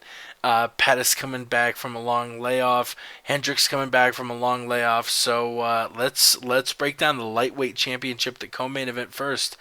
But first, I want to drop a little stat of the day on y'all. Start of the day! Start of the day! Start of the day! Start of the day! Here comes the start of the day! Only 3 men had multiple consecutive title defenses in Strikeforce. Luke Rockhold had 2, Nick Diaz had 3, and Gilbert Melendez had 4. Maybe the best Strikeforce fighter of all time, Gilbert Melendez. Start of the day! Start of the day! Start of the day! Start of the day! Here comes the start of the day! Shout out to Jamie Josta, Patrick Seaton O'Connor, and the Dan Patrick Show. I cannot wait. This is going to be a hell of a match, and Vegas seems to be very favored toward Pettis. I think this is closer than they're making out. They have Pettis minus 250, Melendez plus 210. Pettis this is his first title defense, and he's taking on a hungry Gil Melendez, who has had one shot at the UFC gold before. He lost a controversial split decision to Benson Anderson. I don't know. This as far as it matches up, it's going to be interesting standing up. I think Melendez has a better boxing game. Pettis probably has better kicking, taekwondo, cartwheel kicks, all that sort of stuff.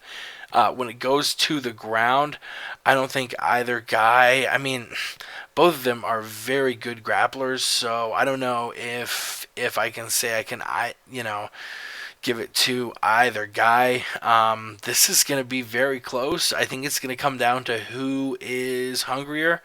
Pettis has had the belt for a while now. He's on the cover of Wheaties and all that. I think Gil really wants the belt, and I think Melendez takes it. I'm taking the underdog. I'm taking Gilbert Melendez to be your new lightweight champion. Davey, what are you thinking? I had to concur with you on that one there, Jake. I believe that we have the best fighter from Strikeforce going to be the new UFC lightweight champion. The thing that kind of compels me about this one is, when Anthony Pettis, debuted in the UFC, he fought Clay Guida. And Clay Guida just pretty much just smothered him to the ground, and I think Gil's wrestling skills are either better. Actually, no, they're a lot better than Clay Guida's. I mean, because Gil fought Clay back in the day too, and he did the same thing. He smothered the fuck out of Clay Guida back in Strikeforce. So, and I think that's what Gil's going to try to do. I don't think he's going to want to box. He's not going to want to box with Anthony. I mean, he will, but I think his main intent is to get him on the ground and work his magic from there. I see this as a 5-round fight. I think because Gil's cardio is great. I mean, obviously he trains with the Diaz brothers, so their cardio is on point too.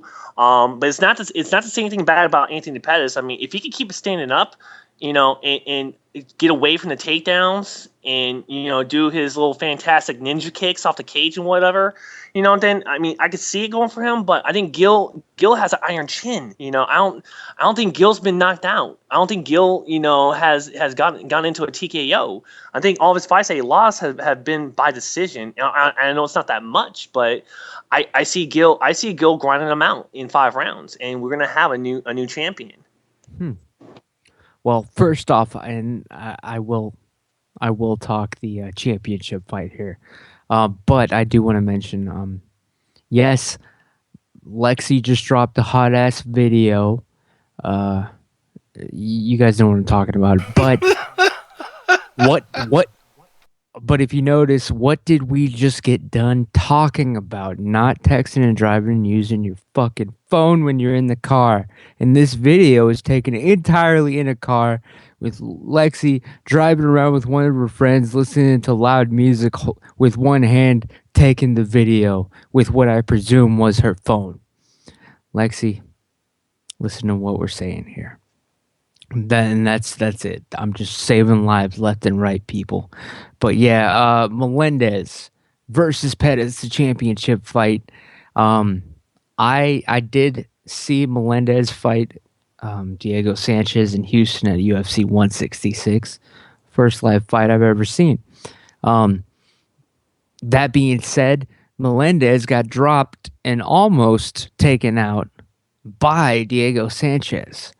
And he did, of course, lose to Benson Henderson, whom Anthony Pettis had no problem whooping the ass of. He made Benson Henderson verbally submit the belt to him. A nowhere choke or nowhere armbar. No one even knew what was going on, not even the referee. All right. Pettis had to declare himself champion. That was the most anticlimactic finish of all time. Yeah, it really that made it sad for Pettis' stock right there. I'll agree with that. Well, yeah, it was part. God, I hate blaming the commentators, but I mean they should have recognized what was happening and sold it immediately. But yes, nobody knew what was going on. Bad angles, and of course, it was a verbal submission. And credit to Benson for not trying to deny that, because a lot of people do. After they try to play it off like, I didn't say shit. But no. But my point is, Pettis easily beat the hell out of Bendo.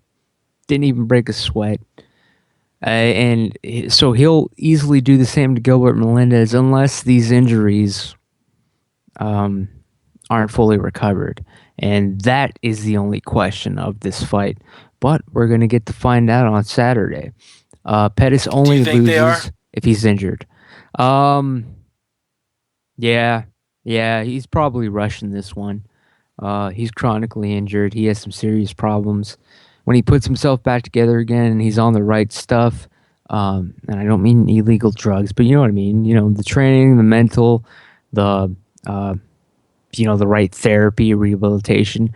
When he's doing the right things, he'll beat the hell out of 99% of the population of this planet Earth. So I think he'll pull it off unless he's injured.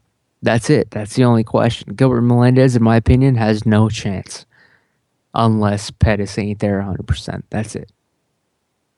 Word. Really? Like, all he's done? I don't know. Dude, the Melendez versus Benson Henderson fight. The Melendez versus Diego Sanchez fight. This guy has not been very impressive in the UFC. But he hasn't been arguably very won both. impressive.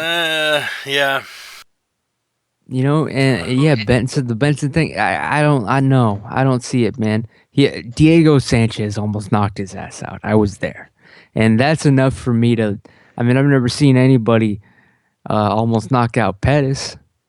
And there is a reason Pettis is a big favorite. He's minus 250. Vegas thinks he's going to win, and he's also got the Aunt Jimmy show's back. And he's on the Wheaties box. I mean, well, the other thing, too, sorry, Ramsey, but I think that, the other thing, too, is, I mean, when he fought Diego's a pretty fucking tense guy, and, he's going to get in your face. So, I mean, he got in that war with them, which was fucking his mistake on that one. But I don't see that going to be the same type of game plan for Anthony Pettis. He's going to pick his shots, but I don't know. Just want to say that. Let's move on, people. Let's move on to the main event, the welterweight championship, the rematch between Johnny Hendricks and Robbie Lawler. Hendricks won it the first time around. He is minus 220 to Lawler's plus 180 in Vegas. Lawler, the underdog. This is going to be interesting, and we saw their styles play out the first time, and Hendricks tore his bicep on the first takedown attempt. Is his wrestling going to be more of a factor this time now, assuming he's healthy? Has Lawler grown even more as a striker? I mean, Lawler has looked absolutely vicious. I do want to take the underdog again here, but I'm going to take Johnny. Just the guy is a decorated... You son of a bitch, Jake. A decorated, legendary wrestler. And he's got some of the heaviest hands. I mean, Lawler, and Brown probably have the heaviest hands in the welterweight division and Lombard too. So I'm taking Johnny.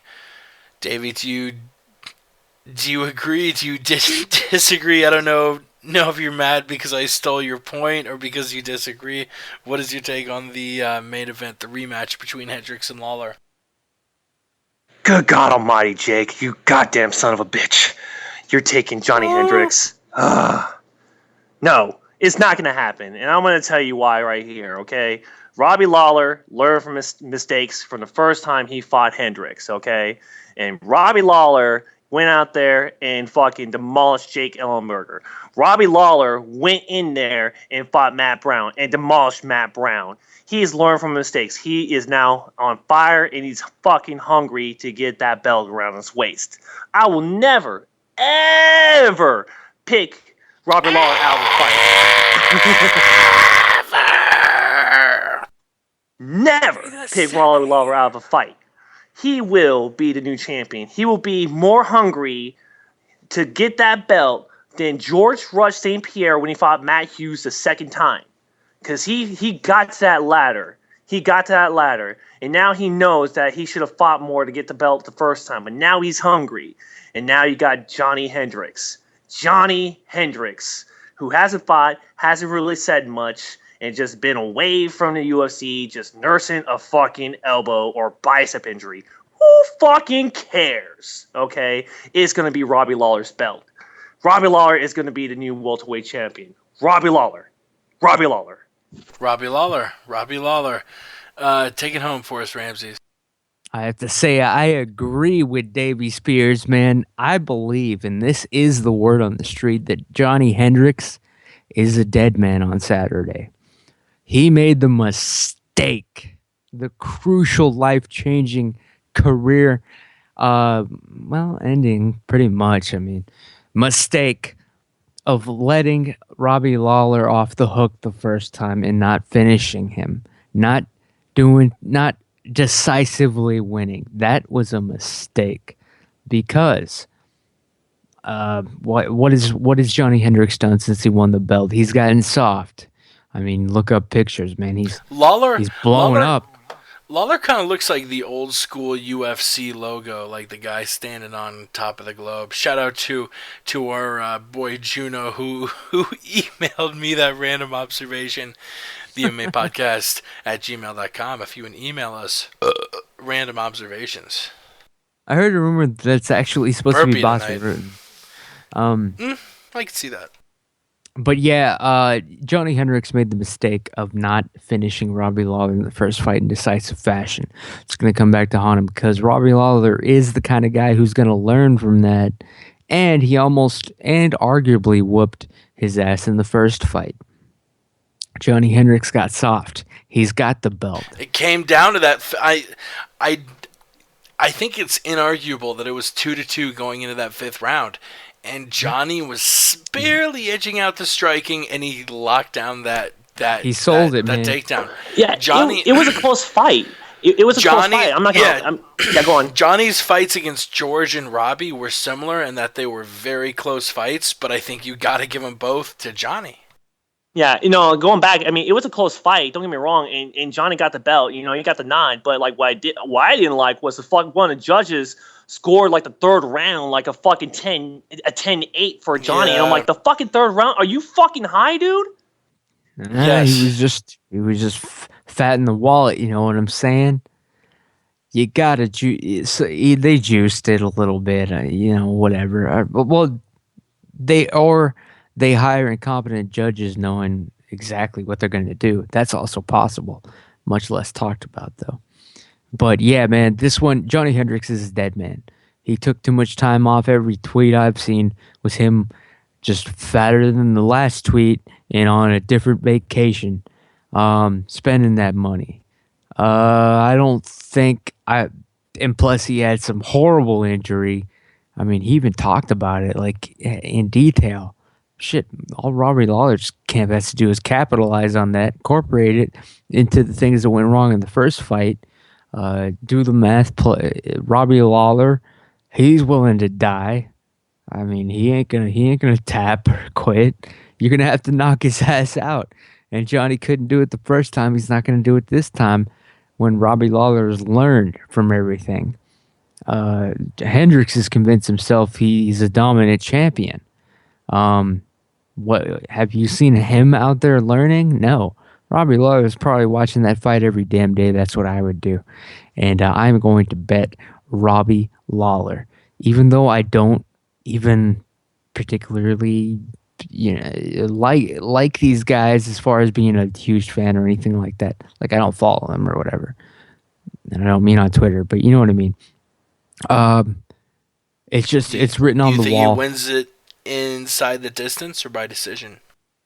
If I had to call it Lawler by decision, yeah. If I had to call it Lawler by decision, but I would not be surprised if Hendricks quits and lets himself get knocked out. Honestly, that's the bottom line. And the new UFC welterweight champion, Robbie Lawler. No doubt. Shout out to Katie Bear. And that's it, people. Thanks for tuning in to the MMA Podcast 113. As always, you can visit themmapodcast.com, click the iTunes and YouTube links at the top. Follow us on Twitter at the MMA Podcast. We do plan on having Joe Schilling on next week if we can schedule that interview on time. Shout out to the whole family. Shout out to our boy Front Row Brian. Listen to his new show. Just recently he dropped the Front Row Brian show. His first episode, he had Chael Sonnen on, he had Alistair Overeem on, he had Bloodstained Lane on. It is worth a listen. Go and check it out. Follow our boy FRB on Twitter at Front Row Brian. Of course, Ross Finkelstein before the L, Yao_the Truth, our buddy who we haven't heard from in a while, but he's been sweeping every tournament he's been in. The Nagas. He's doing a grappling tournament this weekend, so good luck to him. Of course, the original co-host Chris Lowenstein, our boy. I guess he tried to call in our friend Chris Gracie at CM Gracie. Follow him. The family is so big. The guy who did the outro of the MMA Podcast called in last week. Our friend from Canada, Mystery Deja.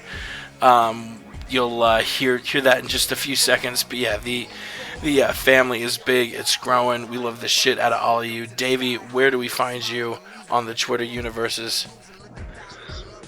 And again, you have listened to The Future, Davey Boy. You can find me on Twitter. That's DAVEI_BOI. I will always be on Twitter, and that's where you can find me. What's the word, Ramses? The Aunt Jimmy Show on Twitter is who I am, representing the word on the street. If you need me to do some birds, you can holler at me. You know my digits, my number. Put them all together. Call me. I have news before it even happens. I have the rumors before they're even whispered. I was the love of your life that you just married. Guess what? I was up in that first. Word on the street. That's goddamn right. You want to leave us a voicemail? It's 213-457-3380. Skype us the MMA Podcast. Email us the MMA Podcast at Gmail. Tweet us the MMA Podcast. I love the shit out of all of you. We'll see you next week for the MMA Podcast 114. Till then, we going, people. Tune into the MMA Podcast every Tuesday night. The wild style, always been a foul child. Realize, sucker, I be the coming like Noah. The MMA Podcast, Jake is the host. And since Ramsey's been in the wheelchair, the Aunt Jimmy Show has been on a roll. I wanna say John Jones is a host, so I think that I'll pick up the phone and dial 213-457-3380. We got hot takes on the show. You get blood on your clothes if you're sitting in the front row. I throw on my gi and then I lace the hoops. I'll have Yao lying down cause he ain't the truth. And if Alan wasn't a cop, I'd mention you. And shout out to Ross Finkelstein the Jew. Cause according to you, you're an MMA guru. A Rube Bisbing lost his hands, Count Dooku. If you're a fancy boy, you get a 2-minute slot. Mystery wants a title shot. So listen to the MMA Podcast. Throw a high kick, but I block that. Call me TS, screaming George, where you at? I'm on the strap. But you know that I'll never tap. So listen to the MMA Podcast. Throw a high kick, but I block that. Call me DS, screaming George, where you at? I want the strap, and you know that I won't tap. Mystery, the MMA Podcast. Most of us just live and breathe this fighting shit. Shut up, Jake. Shut up, Jake.